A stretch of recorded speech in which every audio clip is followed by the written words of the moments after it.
عليكم. اهلا بيك يا محمد. ازيك يا كابتن؟ ازي حضرتك؟ اهلا بيك يا محمد، ازيك يا حبيبي. يعني احنا كنا بنتكلم لسه في الموضوع، ومسي بقى على الاساتذه الكبار فتحي سند وحسن مستكاوي. يا اهلا وسهلا، سلمنا عليهم يا كابتن. اهلا بيك يا باشا. قول يا حمص، عايزين نسمع منك، لانه طبعا وفقا للبيان اللي قدامي ان السبعه الكبار والسبعه الكبار والموضوع ده كله، حابب تقول ايه يا حمص؟ والله يا كابتن انا حابب اقول يعني ان احنا اتظلمنا في الموضوع دوت، و يعني الموضوع اصلا من اولها يا كابتن حضرتك من بدايه الموسم، واحنا المستحقات الماليه بتاعتنا بتتاخر دايما. نعم. احنا صابرين على النادي حضرتك. فاحنا يعني خدنا كذا مره كذا وعد، يعني الكلام ده كذا وعد من رئيس النادي ومن نائب رئيس النادي اكتر من مره حضرتك، وبيخلفوا وعدهم معانا.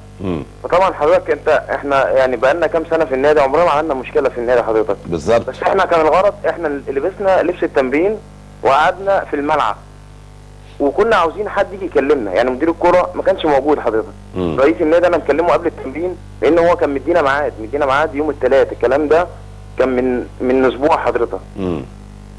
ونزلنا الملعب، بس احنا عاوزين حد يكلمنا يجي يقول لنا، لان حضرتك احنا يعني ولا في قبض شهر بناخده، ولا في مكافآت بناخدها، ولا في عقود بناخدها. طب يعني حضرتك يعني اللعيبه تصرف منين؟ طب حضرتك طب هو مش اخر مره اخدته يا حمص كان 18/3 دفعه؟ ايوه 18/3 دي حضرتك، دي بتاعت شهر واحد حضرتك. بتاعت شهر واحد. بتاعت شهر واحد، يعني فلوس متاخره، وبعدين مش الفلوس كلها، يعني اللي ليه مثلا 200,000 جنيه اخد 50,000 جنيه، اللي ليه 100,000 جنيه اخد 20,000 جنيه. كويس.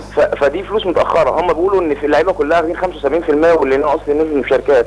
لا احنا لينا فلوس، اللعيبه كلها ليها فلوس. وبعدين انا حضرتك تسال الباشمهندس نصر، انا قلت له يا باشمهندس انا مش عاوز فلوسي، انا فلوسي اخدها في نهايه الموسم. فطالع ان انا عامل مشكله عشان خاطر فلوسي والحاجات دي كلها. وبعدين ده قرار لعيبه، ده مش قرار اللعيبه الكبار، قرار اللعيبه كلهم. حضرتك هات اي رقم لعيب حتى لو لعيب صغير اساله، قول له القرار ده بتاع مين؟ هل اللعيبه الكبيره اثرت عليكم في الحاجات دي كلها؟ واولا يعني محمد محسن ساعتها كان مصاب، كان تحت في العلاج.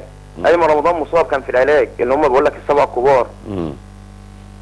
فبس حضرتك احمد سمير كان ساعتها كان موجود احمد، واحمد ملوش فلوس، يعني هم قال لك احمد سمير هو اللي محرض اللعيبه وعبد الله الشحات والاسامي اللي هم قالوها. ايوه. لا الكلام ده مش مظبوط حضرتك. طيب انتوا موجودين حاليا يا حمص في المعسكر خلاص؟ احنا موجودين في المعسكر حضرتك. وبعدين حضرتك يا كابتن مدحت، لو الواحد بيحسبها فلوس الحاجات دي كلها، ما انا جالي عروض جالك عرض بعد ايطاليا انا عارف. فلوس اكتر من اللي انا هاخدها في النادي.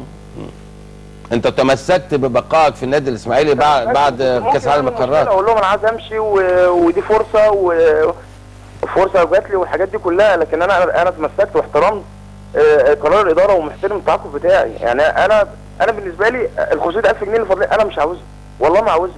لا هتاخدهم، بس في حين يعني في انت طلبت نفسك، قلت مش عايزهم دلوقتي، خليهم في نهايه الموسم لما يفرجها ربنا. وعن حضرتك كلم باشمهندس نصر، انا عارف بيكدبني الباشمهندس نصر. لا انت كلامك صادق يا حمص.